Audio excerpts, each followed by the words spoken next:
नमस्कार विद्यार्थी मित्रांनो, जी के इन मराठी या आपल्या मराठी यूट्यूब चॅनलवर तुमच्या सगळ्यांचे स्वागत आहे. आज आपण इतिहासासंबंधी 25 महत्त्वाचे प्रश्न बघणार आहोत. या प्रश्नांना सुरुवात करण्याआधी जर का तुम्ही महाराष्ट्र भरती एक्झामची तयारी करत असाल तर लगेच अनअकॅडमी हा प्लॅटफॉर्म जॉईन करून घ्या.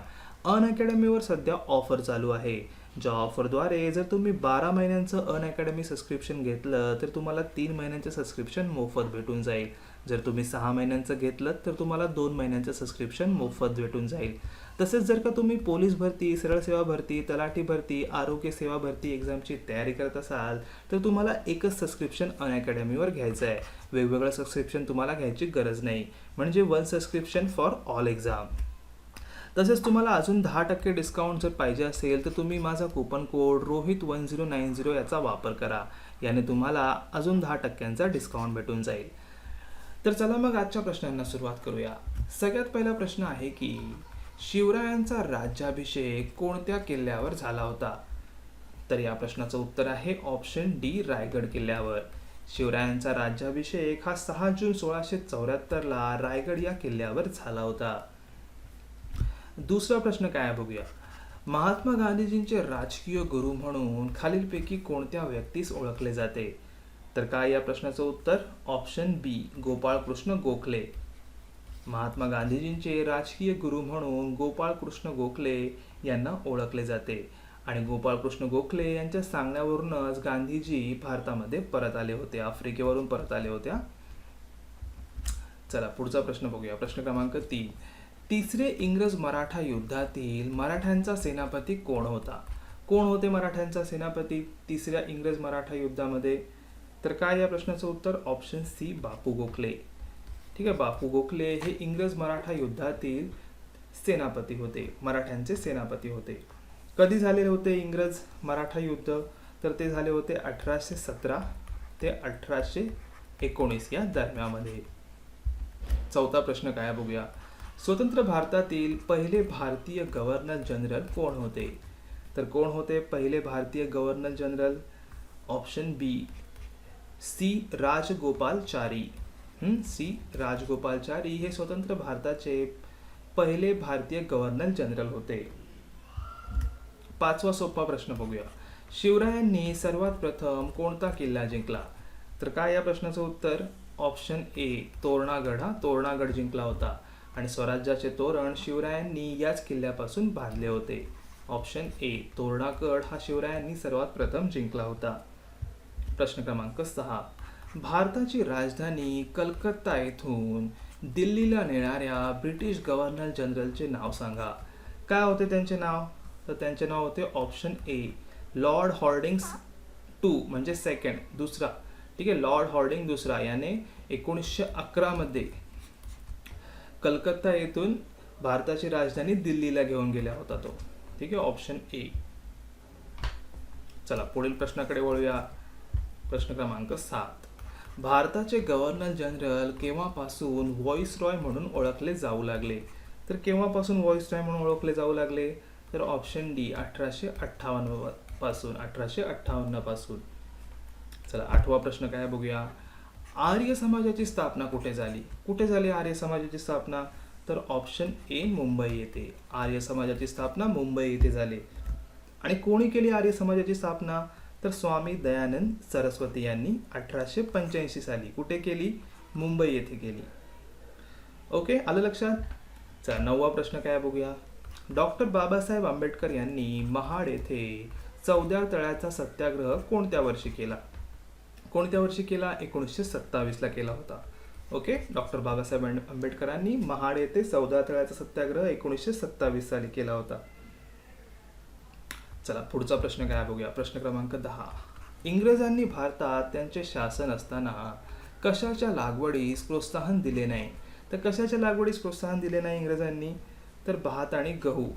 भात आणि गहू यांच्या लागवडीस जास्त प्रोत्साहन इंग्रजांनी दिले नव्हते.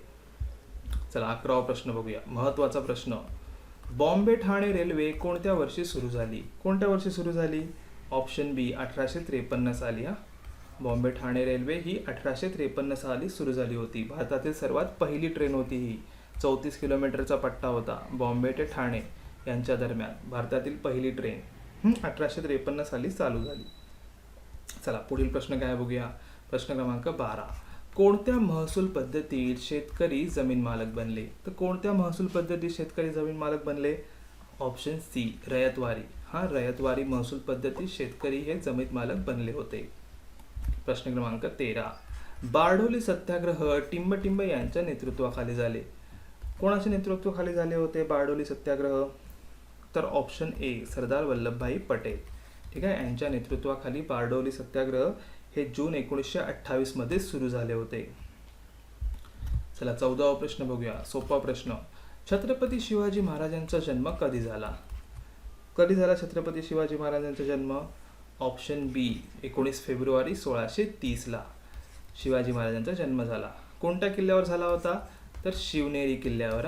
शिवनेरी किल्ल्यावर छत्रपती शिवाजी महाराजांचा जन्म झाला होता 1930 मध्ये. नेक्स्ट प्रश्न काय बघूया. प्रश्न क्रमांक 15. चले जाव चळवळीतील भूमिगत चळवळीचे नेतृत्व कोणी केले? कोणी केले भूमिगत चळवळीचे नेतृत्व चले जाव चळवळीतील? तर ऑप्शन डी जयप्रकाश नारायण यांनी केले होते. 1942 साली हे झाले होते. 1942 साली हे चळवळ सुरू झाली होती. ज्याचे भूमिगत चळवळीचे नेतृत्व हे जयप्रकाश नारायण यांनी केले होते. 16वा प्रश्न. महाराष्ट्रात कोणत्या जिल्ह्यात स्वातंत्र्य लढ्यातील तुफान सेना स्थापन झाली होती? कोणत्या जिल्ह्यात तुफान सेना स्थापन करण्यात आली होती? तर या प्रश्नाचं उत्तर आहे ऑप्शन सी सातारा. ठीक आहे, सातारा जिल्ह्यामध्ये. कोणी केली होती? नाना पाटील. नाना पाटील लक्षात ठेवा, नाना पाटील यांनी केली होती तुफान सेना. नाना पाटील. चला पुढील प्रश्नाकडे वळूया. प्रश्न क्रमांक 17. सत्यशोधक समाजाची स्थापना कधी झाली? कधी झाली सत्यशोधक समाजाची स्थापना? ऑप्शन सी 1873 मध्ये. Option C. कोणी केली? महात्मा फुले यांनी केली. कुठे केली? पुण्यामध्ये केली. सत्यशोधक समाजाची स्थापना ही 1873 मध्ये महात्मा फुले यांनी पुण्या येथे केली होती, पुण्याला. चला पुढचा प्रश्न घेऊया. प्रश्न क्रमांक 18. 1905 मध्ये लंडन येथे होम रूल सोसायटीची स्थापना कोणी केली? कोणी केली होम रूल सोसायटीची स्थापना? माहिती आहे का तुम्हाला? तर ते होते श्यामजी कृष्ण वर्मा. यांनी लंडन येथे 1905 मध्ये होम रूल सोसायटीची स्थापना केली होती. चला पुढील प्रश्न बघूया. खालीलपैकी कोणत्या वर्षी शिवाजी महाराज छत्रपती बनले? सांगा भाऊ, कधी झाले छत्रपती शिवाजी महाराज? तर ऑप्शन बी 1674 ला छत्रपती ही उपाधी त्यांच्या समोर लागली होती. ओके. चला पुढचा प्रश्न बघूया. प्रश्न क्रमांक 20. टिंबटिंब या ठिकाणी प्रथम इन्स्टिट्यूट ऑफ टेक्नॉलॉजी म्हणजे IIT स्थापन करण्यात आली. सर्वात प्रथम IIT कोणत्या शहरामध्ये स्थापन करण्यात आली होती? तर ऑप्शन सी खरगपूरमध्ये. खरगपूर कुठे आहे? पश्चिम बंगालमध्ये. पश्चिम बंगालमध्ये सर्वात प्रथम IIT म्हणजे इन्स्टिट्यूट ऑफ इंडियाची स्थापना ही पश्चिम बंगालमधील खरगपूर या शहरात झाली होती. प्रश्न क्रमांक 21. भारतीय वैज्ञानिक अभ्यास परिषदेची स्थापना टिंबटिंब येथे करण्यात आली. कुठे करण्यात आली होती? कलकत्ता येथे करण्यात आली होती. ऑप्शन बी. भारतीय वैज्ञानिक अभ्यास परिषदेची स्थापना ही कलकत्ता येथे करण्यात आली होती. चला प्रश्न क्रमांक 22. न्यू इंडिया वर्तमानपत्र खालीलपैकी कुठल्या देशामध्ये सुरू झाले? कुठल्या देशात सुरू झाले माहिती आहे का तुम्हाला? तर ऑप्शन ए इंग्लंड या देशामध्ये सुरू झाले होते. न्यू इंडिया वर्तमानपत्र इंग्लंड या देशामध्ये. चला 23वा प्रश्न. भारतीय भाषेतून प्रकाशित होणारे पहिले वृत्तपत्र टिंबटिंब हे होय. कोणते होते भारतीय भाषेतून प्रकाशित होणारे पहिले वृत्तपत्र? तर ऑप्शन डी समाचार दर्पण. समाचार दर्पण हे बंगालीमध्ये झालेले. बंगालीमध्ये पहिले वृत्तपत्र भारतीय भाषेतून प्रकाशित होणारे. चला 24वा प्रश्न बघूया. बंगालची फाळणी कोणत्या गव्हर्नर जनरलने केली? कोणत्या गव्हर्नर जनरलने केली रे? तर ऑप्शन डी लॉर्ड कर्झन आहे. लॉर्ड कर्झन यांनी बंगालची फाळणी ही 1905 मध्ये केली होती. 1905 लक्षात ठेवा. Lord Curzon. चला आजचा शेवटचा प्रश्न बघूया. सोपा प्रश्न. शिवरायांचा राज्याभिषेक कोणी केला? सांगा बघू, शिवरायांचा राज्याभिषेक कोणी केला माहिती आहे का तुम्हाला? तर ते होते गागा भट. ऑप्शन डी गागा भट यांनी शिवरायांचा राज्याभिषेक केला होता. तर मित्रांनो आज आपण 25 प्रश्न बघितले. तर या 25 मधील तुम्हाला किती प्रश्नांची उत्तरे माहिती होती ती खाली कमेंट बॉक्समध्ये नक्की सांगा. तसेच क्वेश्चन ऑफ द व्हिडिओमध्ये तुमच्यासाठी आजचा प्रश्न आहे की भारताच्या राष्ट्रीय ध्वजावरील हिरवा रंग काय सूचित करतो? सांगा बघू, हिरवा रंग काय सूचित करतो? तुम्हाला जर काय प्रश्नाचे उत्तर माहिती असेल तर #GK in मराठी या आमच्या हॅशटॅगचा वापर करून तुम्हाला या प्रश्नाचं उत्तर खाली कमेंट बॉक्समध्ये सांगायचं आहे. तसेच तुम्ही माझा अजून टेलिग्राम चॅनल जॉईन केला नसेल तर लेटेस्ट अपडेटसाठी लगेच माझा टेलिग्राम चॅनल जॉईन करून घ्या. मी माझ्या टेलिग्राम चॅनलची लिंक डिस्क्रिप्शन बॉक्समध्ये दिलेली आहे. तर चला मग भेटूया GK in मराठीच्या पुढील व्हिडिओमध्ये. आमचा हा व्हिडिओ बघितल्याबद्दल खूप खूप धन्यवाद.